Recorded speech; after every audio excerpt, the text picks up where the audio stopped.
લક્ષ્ય ન્યૂઝ, એક નજર, એક લક્ષ્ય. હાલમાં જે અધિક જ્યેષ્ઠ માસ ચાલી રહ્યો છે, જે અધિક માસ તરીકે ઓળખાય છે, આ માસ 3 વર્ષે આવે છે. લોકોનું માનવું છે કે અધિક માસમાં પિતૃકાર્ય, શિવ પૂજાનું વિશેષ મહત્વ હોય છે અને અધિક પુણ્ય મળે છે.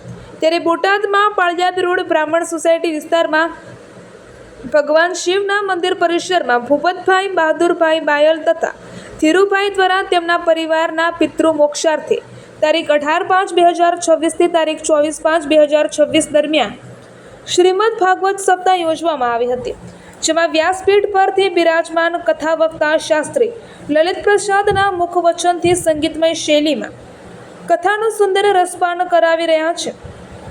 આ કથામાં આવતા પ્રસંગો વામન અવતાર, રામ જન્મ, કૃષ્ણ જન્મ, ગોવર્ધન પૂજા, રૂકમણી વિવાહ સાંસ્કૃતિક રીતે ખૂબ જ આનંદ સાથે ઉજવવામાં આવે છે. આ કથા દરમિયાન બાયલ પરિવારના આમંત્રણને માન આપીને પ્રખ્યાત લોમેવધામ ધજાળા મંદિરના મહંત પૂજ્ય ભરતબાપુ તથા ગણેશ શક્તિધામ શ્રી પૂજ્ય વાલભાઈ માતાજી પધારીને બાયલ પરિવાર તથા શ્રોતાજનોને દિવ્ય દર્શન તથા આશીર્વાદ આપ્યા હતા. આ કથા દરમિયાન સગા સંબંધીઓ, સ્નેહીજનો, વડીલો, મહેમાનો પરિવાર સાથે કથાનું રસપાન કરવા ઉપસ્થિત રહ્યા હતા.